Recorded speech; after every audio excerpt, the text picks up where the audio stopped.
Yeah, finally Cyberpunk 2077 is out, the actual Cyberpunk game we all have been waiting for all this time. Well, thank God no more delays, right? No, wrong, because it's a glitchy, buggy crap feast that can't even be played properly at some points. Seriously, I think it really wouldn't have hurt to keep it in development a little bit more, for a month or two. It is definitely a rushed release with lots of issues. Unfortunately, it really shows in many aspects. And it's not even a surprise after all the fans did. This mad hype, the unbelievable bitching and whining, up to the point of death threats towards the developers. At this point, CD Projekt Red felt like they have no chance and just had to release it the way it is. I mean, it starts right here in the beginning at the character creation. It's really ridiculous how they gave us all those great features like being able to customize fingernail length or putting a fucking vagina onto a dude and a dick onto a female, but at the same time absolutely no body customization. What if I want to be chubby or skinny or muscular? Nope, can't be done. Actually, this applies to everything. There are no sliders for face parts like eyes, noses or ears, just a bunch of presets to choose from. Oh cool, there are like over 30 hairstyles available, but you can't customize the color, only a bunch of ugly color presets. Wanna have silver or white hair? Well, tough luck, man. The same also applies to the eye colors. Oh sure, you can have all this cool stuff like the Sharingans and whatnot, but how about some really bright eyes or glowing eyes? I'm not even gonna start with mismatched eyes. Let's get some cool piercings then, that will look badass, right? There are, however, only piercing sets you can select. You cannot add piercings one by one. Seriously? This is like absolutely basic. How could they fuck that up? But let's not dwell on character customization too much, because yeah, during cutscenes you can see your character, but the most part of the game is first person, so it doesn't matter that much. And besides, I think mods will take care of that for sure. A little anesthesia. So the game finally starts. And what the hell is this? The funny thing is, on the main screen it looked perfectly fine, only on the recording it does this weird picture-in-picture thing. I have never seen anything like this before. I even took my camera and recorded it, so you can see that this actually happens, and I'm not bullshitting you. It's like it's recording from two different angles at the same time. Kinda cool actually. I'm starting to think it's a Bethesda game we're playing here. Is it a feature or a bug? I mean, I get what's going on here. It's because of the mirror. The game is being rendered twice here, the normal shot and the shot in the mirror. And somehow it gets messy if you try to record it, it gets mixed up, I guess. Well, not that big of a deal, right? Actually, let me tell you something positive about this game for once. After all, I heard about how poorly optimized it is. Fortunately, it is all a load of horse shit. I was surprised how well it ran on my AMD RX 580. I had to lower some options to high instead of ultra, but for the most part it does run at 60 FPS. I know you will probably not agree with me, but that's just the thing. It looks choppy here only on the recording.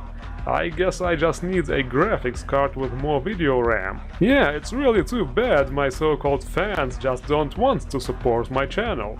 Literally only 2 people who do at the moment, so it will definitely take a while till I can upgrade. Anyway, bugs and glitches. Okay, here are some of them right off the bat. Sometimes the NPCs can pass right through you, or even completely disappear. This woman here at the counter had invisible tights when I first played, but it didn't happen afterwards, so I couldn't record it. And one more. While not really a glitch, but more like a really disappointing matter, those are some really cool arcade machines here, but they can't be played. Oh my god, right? Doom is quietly laughing over there in the corner, by the way.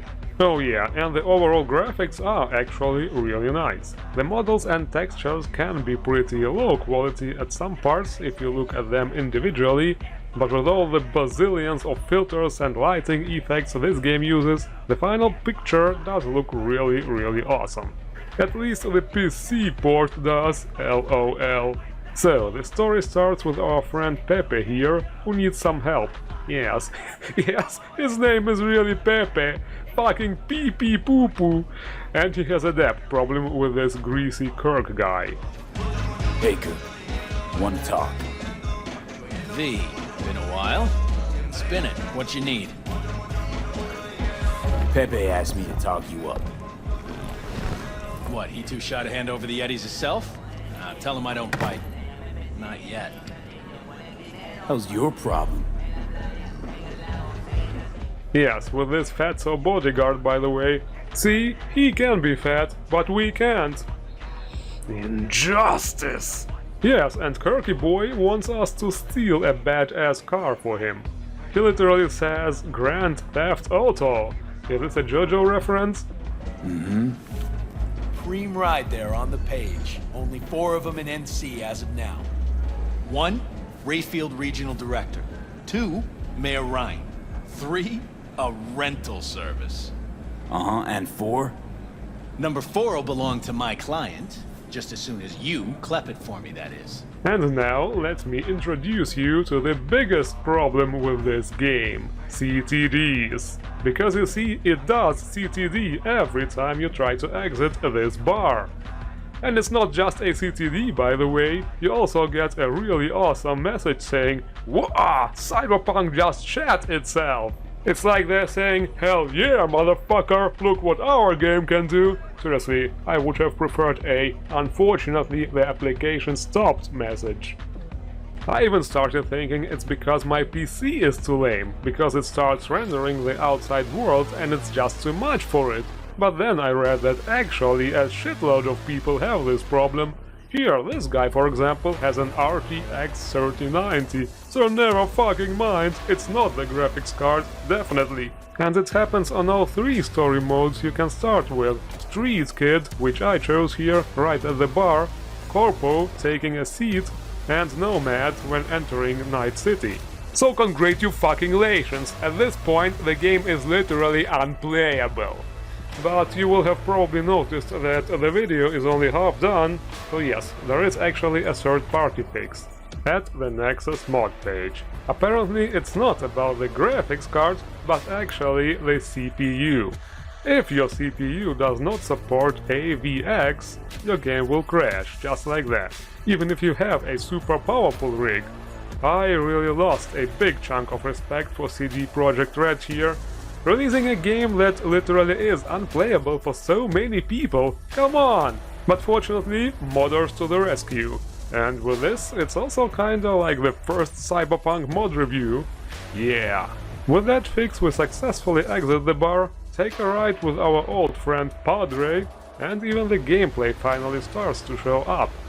Just like in The Witcher, there are those timed dialogue options which will influence the conversation. I'll give you the Glen. Done deal. No more restless nights. See how generous I can be? Well, Patty, what's it gonna be? One more fucking word. Stay out of this! I don't know you. And I don't know you, which means you're worth shit around here and capable of even less. Yeah, some jackass with a golden bowl on his head tries to act tough, but Padre is just way too cool. So anyway, time to steal this sweet ride. Here things don't go too well though. Your moment to shine, kiddo. Good luck. Let's take this piece of wonder tech for a whirl. You're a man of little faith. See? We're rich. Now fire her up and call me when you're underway. I'll tell you where to go. Looks like this'll be a cool breeze.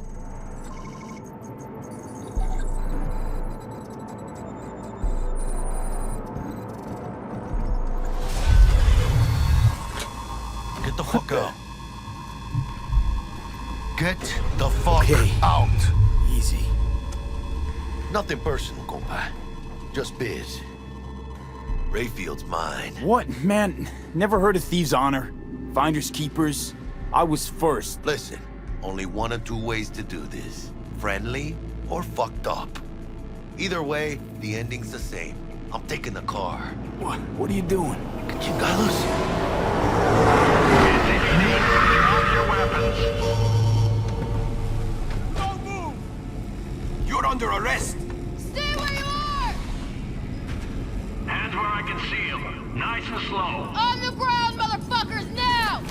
Yes, this could have certainly gone better. Fortunately, the police officer guy knows V and Jackie from childhood on, so they managed to get out of this hairy situation with their lives. And even somehow become friends really quick. If I hadn't come, you'd be cruising Night City in sexy wheels right now. Nah, come on. Job was toxic from the start. Even Kabuki under-the-counter magic can't get around an alarm like that. Should've known I'd have the PD on my ass. Now this is where the game finally opens up and the real action begins. You even get a cool combat mechanics tutorial featuring Red Skull from Marvel, except that he somehow decided to be yellow this time. This course is designed to reinforce your fundamental combat abilities and hone your reflexes.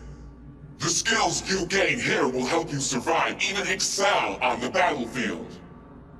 I will train you to be effective with firearms, to use stealth tactics to your advantage, and to hack into enemy networks. Well, he gets replaced, or more like hacked, by that chick really fast. She is like the hacker specialist on the team, I guess. The combat mechanics offer lots of different playstyles.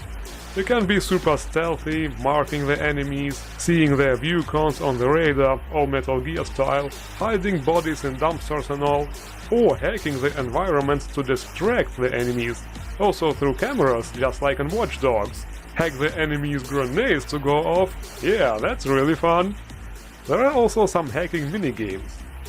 You can, however, also just punch your way through everything, either with bare hands, or with guns of course, or with melee weapons.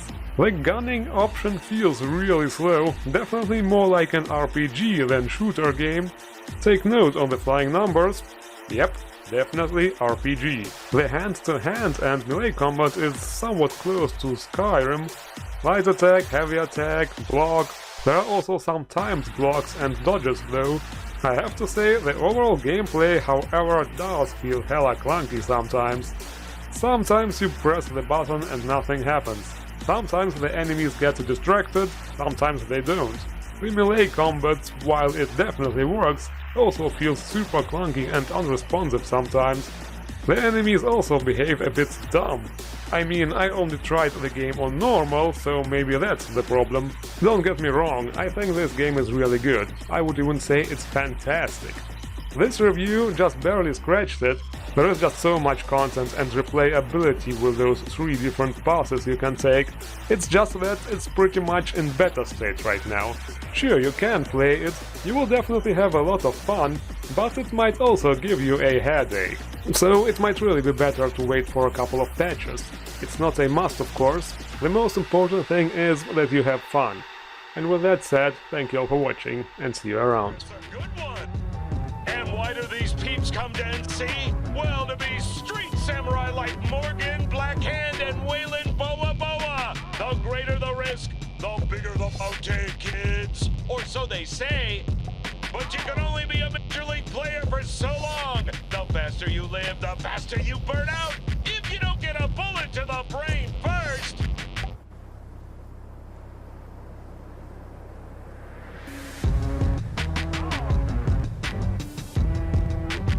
NC's legends. Know where you'll find most of them? The graveyard. Matters not where you're from. Matters not where you start. What matters here is the walk you walk. In Night City, the city of dreams.